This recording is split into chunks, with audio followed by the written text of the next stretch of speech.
And I'm back. So really exciting day. I'm so freaking happy with today. I got to cycle to the gym. And I know that sounds really stupid, but I actually really enjoy the cycling, and I've taken a week and a bit off cycling. So to actually just be able to cycle to gym was really nice, really refreshing, got me outside. It wasn't raining, it wasn't too miserable, so you know, a really nice intro back into cycling and getting back into my full routine. It's one of those things that I actually hate cardio. I hate running. I hate any form of machine cardio in the gym. I freaking hate burpees, and burpee box jump overs are my nemesis. Double unders, I freaking hate. I hate cardio. However, for whatever reason, I enjoy cycling on the road. Maybe it's because you're actually going.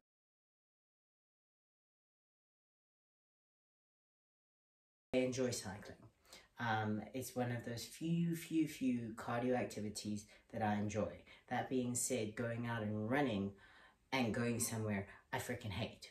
And running and me are not good friends, especially since the injury with my hamstring and tearing my hamstring all happened with running. So I just don't like running. However, cycling and me, I actually really enjoy it.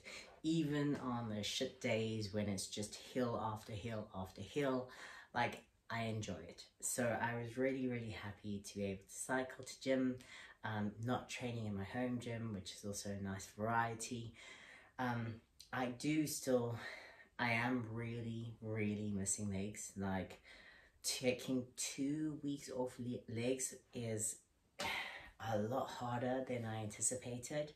You know, I'm used to doing a lot of leg movements every single day, hammering it, whether it's weightlifting or squats or, you know, working on skills like the Nordic curl or sissy squats or something like that. I'm always doing some form of legs. So it's a few more days and then I'm back at legs, and I will be so excited.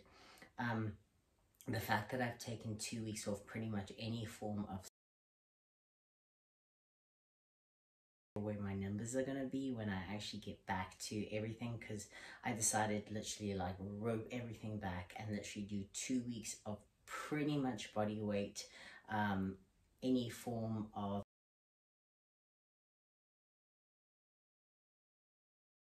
getting back into it next week, and I'll start back at my strength cycle, and I'm pretty much going to start from day one. So back at 5 of 5 for all the different exercises. May be going lighter on the squats just to feel it out rather than, you know, pushing it. But my hamstring and my pelvic area and everything is really feeling good. No niggles, no pains, nothing like that. So I'm just gonna be, you know, good for a change and just wait until next week before I start back at everything. And I've already designed a lot of what I'm going to be doing, and it's a lot of rehabilitation of the hamstring, doing a lot of rehabilitation of my lower body and my midline. And that's one thing that I wanted to speak about today. I'll probably overlay my videos of training, and the video quality is really shit, and I did put the camera the right way round. Wow, I'm really just fucking up my words today. I did put the camera the right way around, so I'm going to have to look at a different camera lens, something that can do a lower ISO without pixelating and grain, making everything so fucking grainy. So, but anyway, back to the training. So today I'm working on my midline work and core. And I say core, but it's essentially every element of my midline and my posterior chain, as well as my, you know, my abs and whatnot. And everyone thinks, okay, you must do a lot of ab exercises, and it's essentially calisthenics and midline and core work, not necessarily targeting my abs for aesthetic purposes. But I need to obviously strengthen my posterior chain, my abdominal region and my midline for all the calisthenics that I'm doing. And this is not 100% correct. There are obviously exercises that go against the norm, but when you look at a lot of exercises, it's like unilateral in its movement. You know, deadlift, you're just this line of range, squats, this line of range, you know, side raises, this line of range, bicep curls, this line of range. You know, it's all very singular in its movement patterns, and the body isn't designed that way. You know, we twist, you know, we turn, we go over, and so hitting those kind of areas in a strength movement, I feel, is very beneficial and will help with overall performance, not just for if you can strengthen all the little muscle fibers that work in the cross symmetry and all the other lines, you know, you're twisting, you're turning. If you can strengthen all of those stabilizers, that will just help with your overall performance. And if you're wanting to get stronger, I would recommend doing some form of crossover symmetry kind of work, midline work, where you are strengthening every area of your skeletal frame and the musculature within your frame, so that it's not just, you know, up and down, or, you know, yeah, literally up and down. You know, you're crossing over, you're working on every element. So I started off with some elastic band crossover symmetry work. Very simple movement. It's just strengthening that crossover line within the body frame, and getting everything to move in a twist kind of, I'm simplifying everything, but in a kind of like a twisting motion, and strengthening the motion within the twist, you know, really helping with that spinal stretch and contraction, as well as stabilizing all the core elements within that pivot. So I did the crossover symmetry with an elastic band, 12 reps either side of my body, and I supersetted that with one-arm push-ups. So obviously the one-arm push-ups isn't for everyone. There are plenty of other things that you could do. You could do one-arm planks. You could do one-arm planks with a hip twist. You could do a one-arm kind of like plank hold with arm extended, depending on what level you're at. I just did one-arm push-ups because I find the bend thighs really causes tension and control within that midline and crossover. You know, you're having to stabilize more your left foot than your right foot.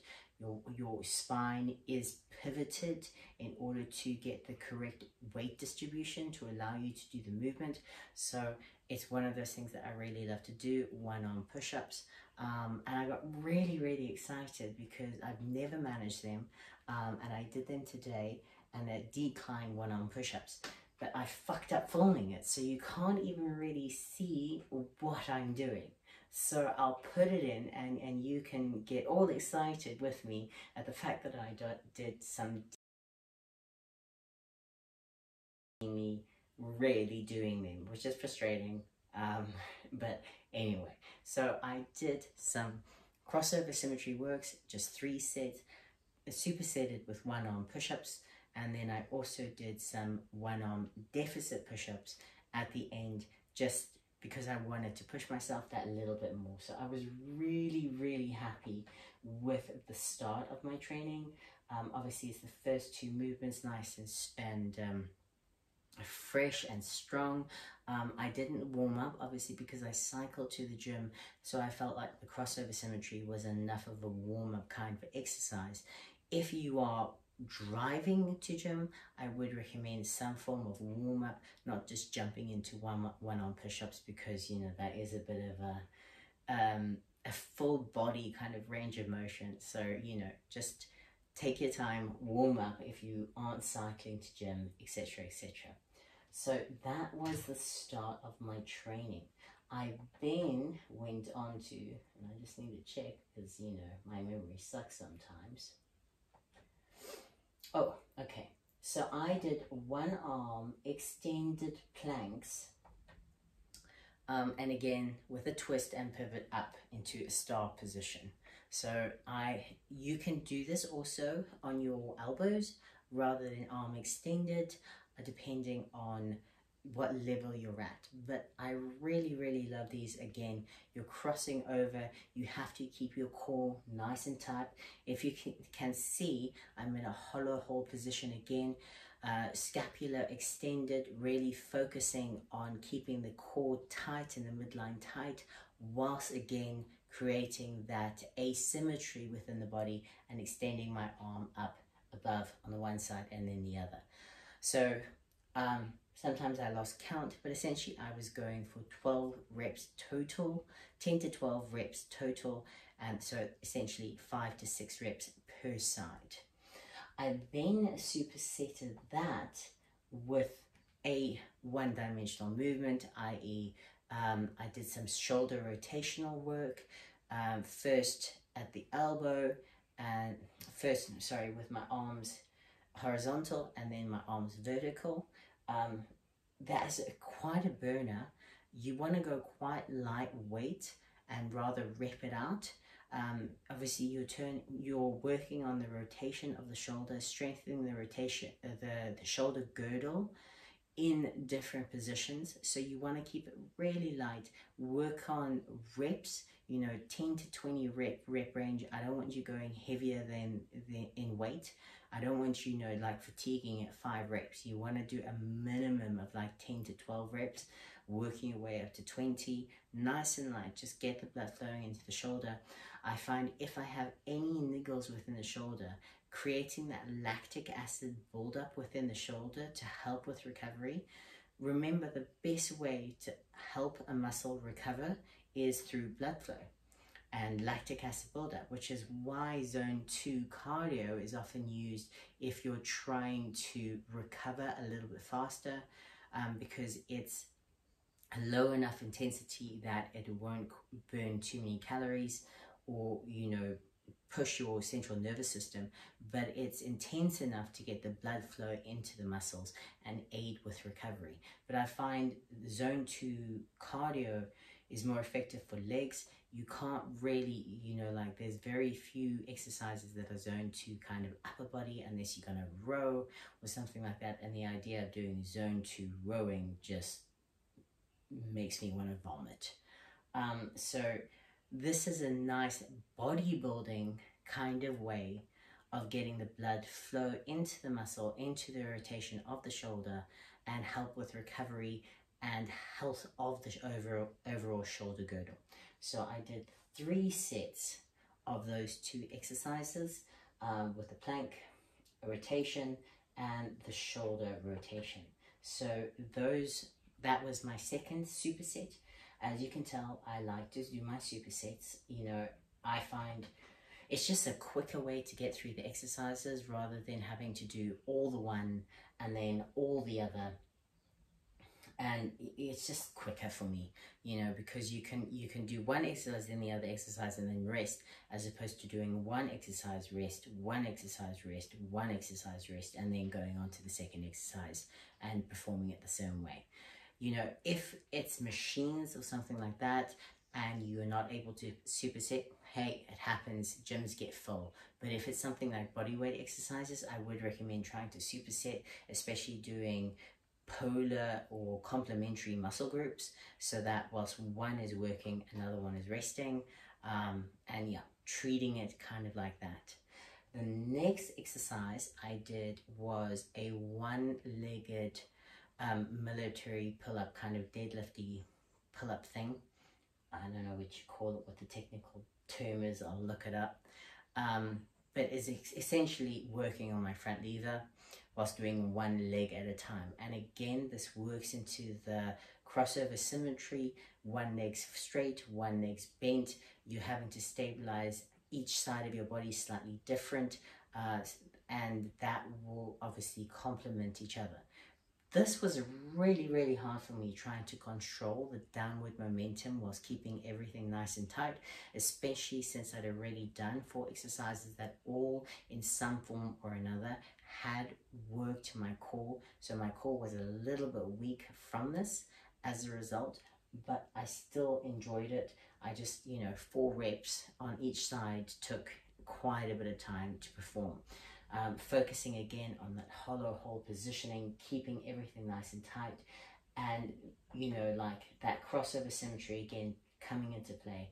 But I really love doing this, these kind of movements where you're kind of having to work each element of your body and complement each other. The next exercise I did was elevated leg plank hip thrusty things. Okay, so if you look, my leg is on and my foot on an elevated surface, creating a plank-like side plank position, and then I move my hip thrust. So I'm getting that slight variation within the hip, creating more tension within the spine and the core, which I then have to stabilize. So I am getting range of motion within the hip side to side, which I really like to do, strengthening both sides. And I did 8 to 12 reps per side, 3 sets. Kept it nice and simple, and I didn't do anything else with it besides that. Just, taking my time, focusing on correct form, feeling my core, etc. So that was the last of the midline core kind of work that I did, really honing on every single muscle fiber, trying to strengthen everything. And this is a really underestimated in the bodybuilding community. Some people do it in other areas, in other sports, but within bodybuilding, everyone is so focused on the aesthetics that they neglect the health of the body. And that's where you start getting injuries and things like that, because you're so focused on just doing a bicep curl that you forget your body moves in other dimensions, and a bicep curl in and of itself isn't necessarily a natural movement of the body. So just make sure, even if you just do once a week of different functional movements, and I hate calling it kind of like functional fitness, because then everyone associates with CrossFit, and CrossFit has such a negative rep in a lot of, but it's functional movements of the body, strengthening everything, and your body will only thank you when it comes to overall health and mobility of the body. So don't underestimate, and also don't underestimate it from a difficulty standpoint. Like, it is fucking hard. That some of these movements, like a one-arm push-up, you can't just, it is difficult.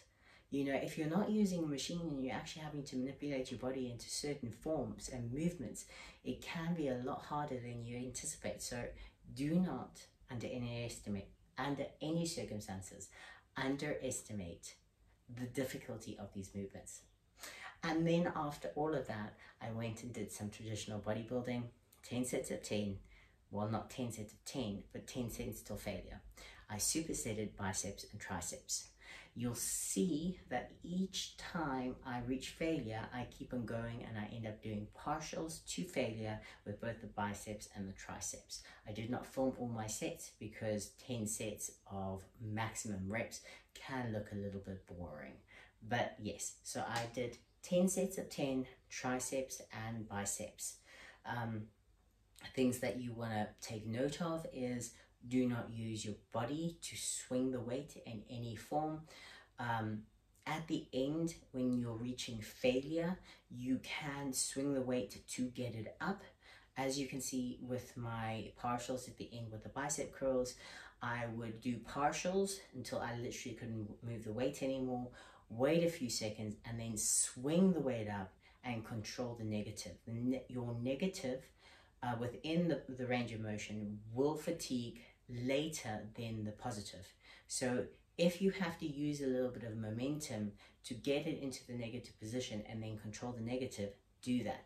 But try to keep form as strict as possible until that point, and then do the negatives thereafter. The same with the triceps. I did as many reps keeping my chest out, scapula retracted, and really focusing on only feeling the movement within the tricep rather than activating secondary muscles such as the traps. And this can also be said for the biceps. You don't want to hunch and activate the traps unnecessarily whilst doing the movement. And then with the last set on both the exercises, I did a drop set. With the biceps, I only did 1 drop set. With the triceps, I did 2 drop sets. So good to know, okay? I don't do drop sets on every single rep, on every single set. I did do partials to failure on every single set, and then I ended with a drop set on the last set, on the 10th set of both the biceps and the triceps. And when people ask, is that all you did for arms? Yeah, that's all I did for arms. It's a beast of a workout, especially when I've already fried my core. And I find that's enough. Make sure you're hydrated, make sure you're focusing on form and time under tension. I love time under tension. That is one of my favorite things to do. You'll see every single rep is controlled, the negative is controlled, it is full range of motion and time under tension. Do not cheat yourself. Do not rush through the exercises. If you've got a time limit, don't do 5 sets rather than 10 sets, okay? This will take a bit of time, especially if you're focusing on time under tension. The nice thing is, because you're supersetting biceps and triceps, you don't need to rest. You can literally go from triceps to biceps, back to triceps, back to biceps without, resting at all. And that would be a suggestion of mine, is you don't need to rest. Don't rest. Literally go from triceps to biceps. Sip some water between, you'll get an even bigger pump because of the water being sucked into the muscle fibers, causing even more fascia growth. That's what you want. So superset the triceps, the biceps.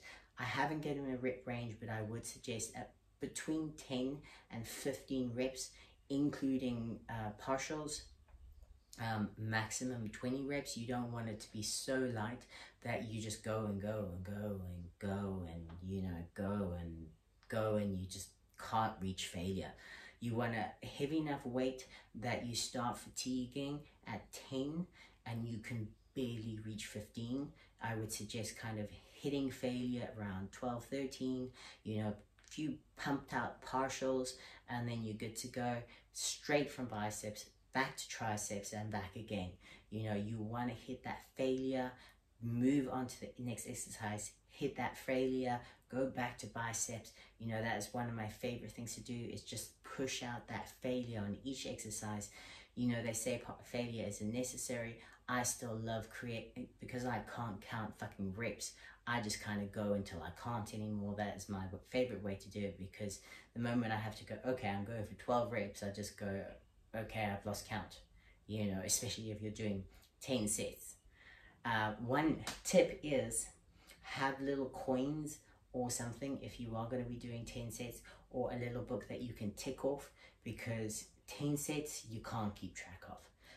There are these magical people who somehow can count that they've done 10 sets. I am not one of them. I have to tick away at my little book, because after set 3, I'm like, wait, was that 4 or 5 or 2 or I don't know, I've lost count. So if you are going to do it, just have a little book or coins or something, just to make sure that you can track.